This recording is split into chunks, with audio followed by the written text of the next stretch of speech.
Bapak, Ibu, saudara-saudari yang terkasih dalam Kristus. Dalam beberapa minggu terakhir, Yesus berbicara kepada kita tentang roti.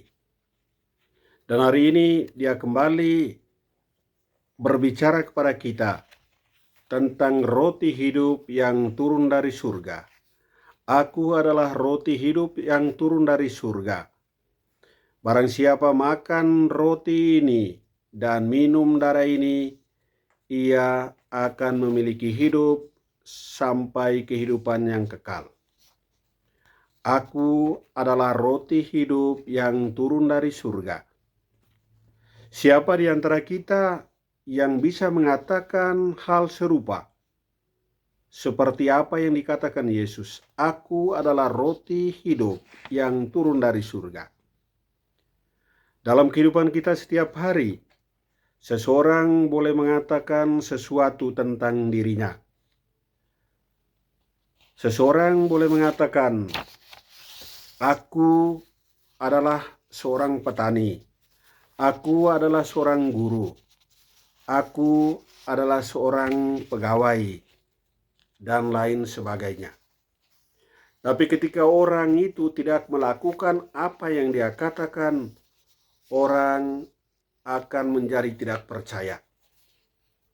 Demikian juga ketika Yesus mengatakan, akulah roti hidup yang turun dari surga.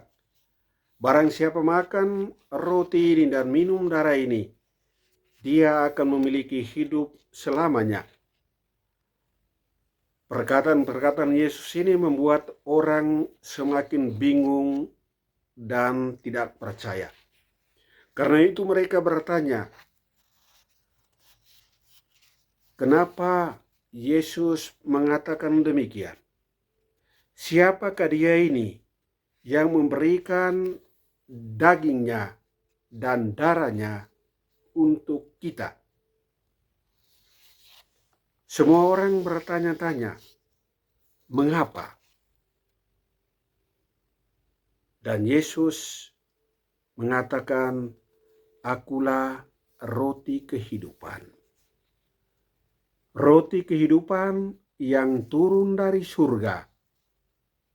Barang siapa tidak makan roti ini dan minum dari darah ini, dia tidak akan memiliki hidup yang kekal. Bapak, Ibu, saudara-saudari yang terkasih, Yesus tidak hanya mengatakan bahwa dia adalah roti hidup yang turun dari surga.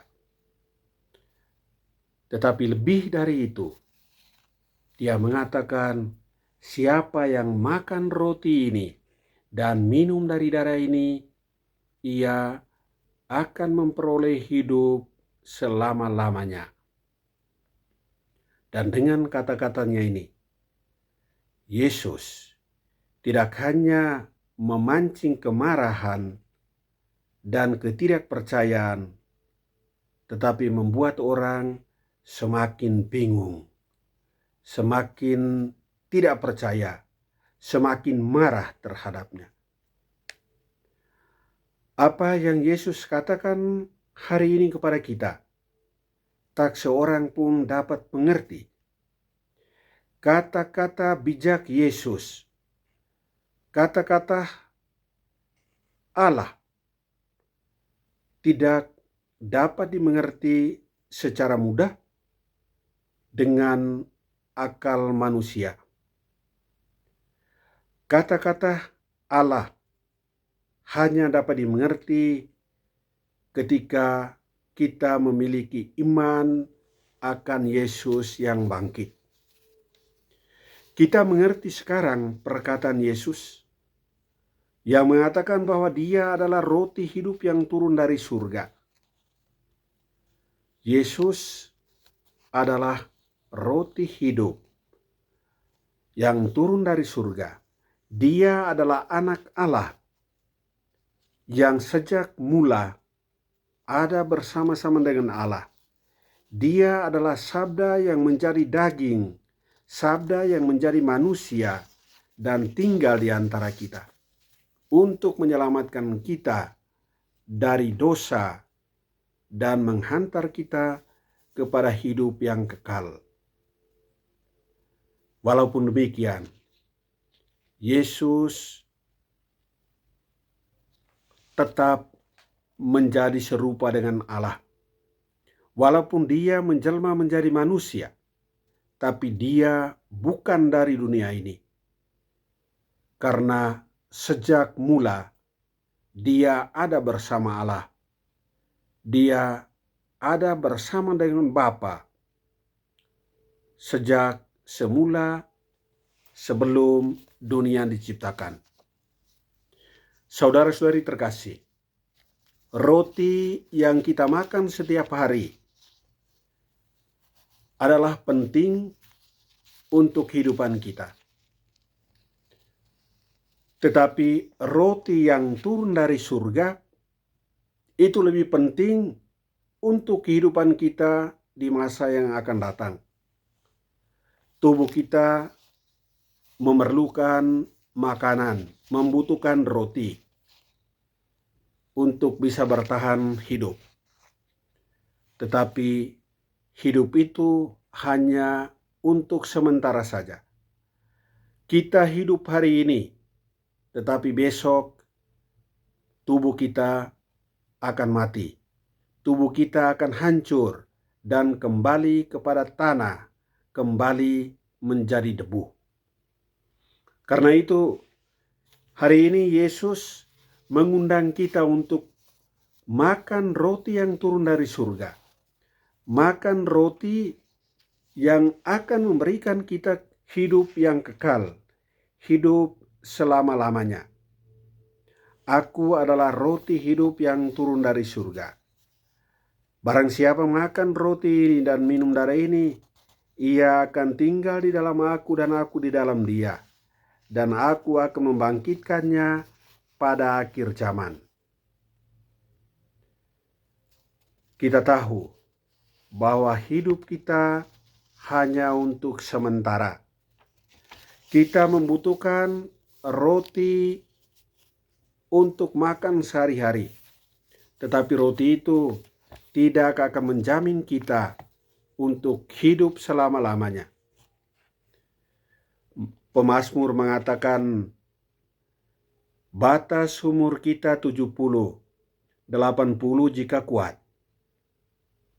Untuk bertahan hidup kita membutuhkan roti yang kita beli di toko. Tetapi untuk bertahan hidup selama-lamanya, kita harus makan roti yang turun dari surga, roti yang diberikan Yesus sendiri.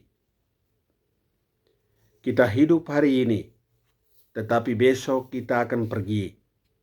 Satu hidup baru menanti kita di ambang kematian. Satu hidup baru yang disediakan Tuhan bagi kita semua. Untuk itu, kita harus makan roti yang turun dari surga, roti yang diberikan Kristus sendiri kepada kita. Marilah kita mohon kepada Yesus agar Dia memberikan kita roti hidup itu, roti yang turun dari surga, roti yang adalah tubuhnya sendiri, dan anggur adalah darahnya sendiri. Dia telah mengorbankan dirinya bagi kita. Dia telah memberikan diri untuk kita, untuk menyelamatkan kita. Karena itu, Ekaristi Kudus menjadi sangat penting untuk kita orang beriman. Sebagai orang Kristen, kita diajak untuk menyambut tubuh dan darah Kristus dalam perayaan Ekaristi. Karena di dalam perayaan Ekaristi, Tuhan memberikan dirinya untuk kita. Tuhan yang menjelma menjadi manusia dan tinggal di antara kita, memberikan diri agar kita mempunyai hidup abadi. Semoga Tuhan memberikan roti hidup itu agar kita pun boleh memiliki hidup abadi bersama Bapa di surga, hidup selama-lamanya. Amin. Semoga roti hidup senantiasa memberkati kita semua dan memberikan hidup yang kekal bagi kita. Dalam nama Bapa dan Putra dan Roh Kudus. Amin.